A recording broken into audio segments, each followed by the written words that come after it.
Belajar sudah, main handphone sudah, baca buku sudah. Nah, Kak Ivan udah punya rencana. Hari ini Kak Ivan mau main bola di luar. Tuh lihat.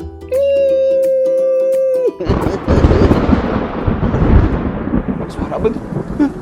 Kok mau hujan? Hujan. Gimana dong rencana mau main bola malah hujan. Aduh, kecewa deh Kak Ivan. Gimana dong kids? Enaknya Kak Ivan ngapain dong? Nih jadi nggak ngapa-ngapain nih, masa di rumah lagi, di dalam rumah lagi. Bosen nih. Rencananya gagal semuanya. Gimana kalau misalnya kita dengerin cerita aja? Ya udah deh, kalau gitu Kak Ivan yang mau cerita buat kalian semua tentang rencana Tuhan tuh di Ceria Cerita Alkitab Aku. Kalian sudah siap mau dengerin cerita? Oke deh, kalau begitu Kak Ivan akan cerita sekarang.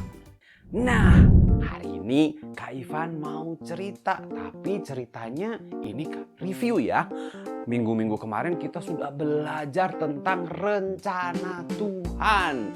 Nah, kita juga suka punya rencana kan? Kayak tadi, Kak Ivan punya rencana buat main bola di luar. Tapi ternyata gagal karena ada hujan. Nah, seringkali kita sudah punya rencana, tapi sepertinya rencana kita gagal. Tapi ingat, Tuhan selalu punya rencana yang terbaik. Nah, Kak Ivan mau review dulu cerita-cerita sebelumnya ya. Misalnya, yang pertama, ingat gak ada seorang bapak yang disuruh membuat kapal yang besar banget. Siapa namanya? Bapak Abraham. Bapak Ishak. Bapak siapa namanya? Siapa? Nuh. Bapak Nuh. Wah, kalian semuanya hebat. Kira-kira masih ingat nggak apa yang terjadi dengan Bapak Nuh ketika membuat bahtera yang besar? Nah, apa rencana Tuhan buat Bapak Nuh? Wah, bener banget. Rencananya adalah Tuhan mau menyelamatkan keluarga Bapak Nuh. Tuh, lihat. Tuhan meminta Nuh untuk memasukkan semua jenis binatang berdua-berdua. Ada apa aja waktu itu? Ada gajah mungkin, ada jerapah, ada harimau, ada kodok, ada kelinci, ada domba. Wah, banyak banget. Seru banget ya kalau misalnya masuk ke dalam bahteranya Nabi Nuh. Bapak Nuh ini, semua kayak di kebun binatang ya gitu ya. Siapa yang pernah ke kebun binatang? Nah, bahteranya atau kapalnya Bapak Nuh yang besar itu isinya semuanya binatang-binatang dan anggota keluarga Bapak Nuh. Dan ketika hujan turun, masih ingat hujan turun terus menerus. Akhirnya terjadilah banjir yang sangat besar dan membuat kapalnya Bapak Nuh diombang-ambing. Dan akhirnya Bapak Nuh dan semua binatang dan juga semua keluarganya selamat.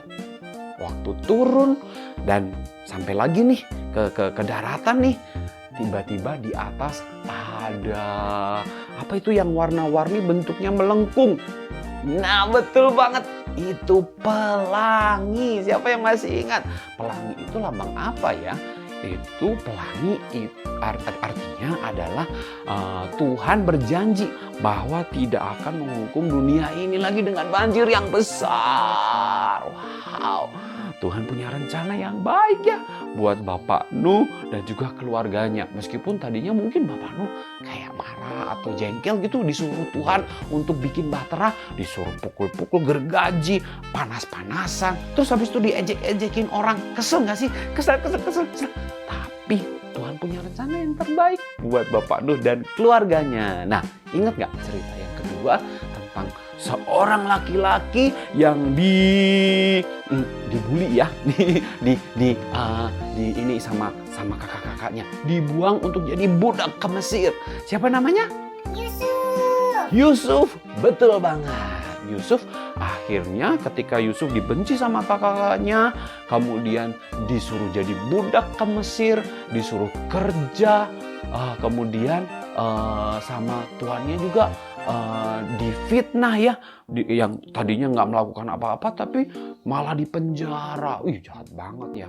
Terus mungkin Yusuf juga punya pikiran yang sama nih sama Kak Ivan. Kenapa sih aku harus masuk penjara? Kenapa sih harus gelap-gelapan gini? Kenapa sih makanannya nggak enak? Mungkin Yusuf juga berpikir yang sama kayak Kak Ivan ya. Tapi sekali lagi, rencana Tuhan adalah rencana yang terbaik buat kita semua. Buktinya apa? Buktinya Yusuf bisa mengartikan mimpi dari Raja Firaun dan dipercaya untuk menjadi pemimpin yang hebat atas negeri Mesir. Waktu itu Yusuf disuruh menimbun makanan, menyimpan makanan di gudang selama 7 tahun. Dan akhirnya 7 tahun berikutnya beneran dong terjadi kelaparan. Bahkan keluarga Yusuf juga merasakan hal yang sama, lapar dan gak ada bahan makanan. Dan akhirnya Yusuflah yang dipakai Tuhan untuk memberkati keluarganya. Karena akhirnya Yusuf bisa kasih bahan makanan nih buat keluarga Yusuf. Dan disitulah Yusuf ketemu kakak-kakaknya dan Yusuf gak marah loh. Yusuf tetap percaya kepada rencana Tuhan. Yusuf bersyukur karena dipakai Tuhan untuk memberkati kakak-kakaknya. Nah, sekali lagi, rencana Tuhan selalu yang terbaik. Yuk, sama-sama kita teriakkan, rencana Tuhan terbaik. Rencana Tuhan terbaik. Betul banget. Rencana Tuhan terbaik buat kita semua. Jadi jangan khawatir ya. Nah, seperti Kak Ivan nih. Tadinya Kak Ivan komplain. Kak Ivan marah karena di luar hujan. Padahal Kak Ivan udah mau main bola kids. Sekarang Kak Ivan nggak marah lagi. Karena Kak Ivan sudah punya rencana yang lain. Yaitu Kak Ivan mau main game board, mau main ular tangga sama papa mamanya Kak Ivan nih. Nah, jadi nggak perlu tuh kita marah-marah, nggak perlu kita komplain, nggak perlu kita kecewa. Karena rencana Tuhan selalu yang terbaik. Kalau hari ini kalian lagi ngerasa bahwa kok rencana Tuhan kayak gini sih, padahal aku udah planningnya begini nih, aku rencananya mau main tapi gini, kok aku rencananya mau sekolah di sini tapi aku nggak jadi sekolah di sini, aku rencananya pengen punya hadiah ulang tahun seperti tapi ternyata papa mama aku nggak kasih. Tenang aja, Tuhan selalu punya rencana yang terbaik buat kalian semua. Oke, kalau begitu Kak Ivan mau berdoa ya buat kalian. Kita berdoa sama-sama. Yuk kita berdoa. Tuhan Yesus, kami mau bersyukur buat setiap rencana Tuhan di dalam hidup kami. Kadang-kadang mungkin kami kecewa, kadang-kadang kami mungkin marah, tapi kami mau belajar untuk bersyukur buat rencana Tuhan yang terbaik buat kami semua. Terima kasih Tuhan, di dalam nama Yesus kami berdoa mengucap syukur. Haleluya. Amin. Gimana? Yuk, kalau gitu kita sekarang, Kak Ivan sekarang mau main nih. Mau main game board di rumah aja lah. Nggak apa-apa, hujan, tapi tetap semangat. Kalian juga di rumah harus tetap semangat.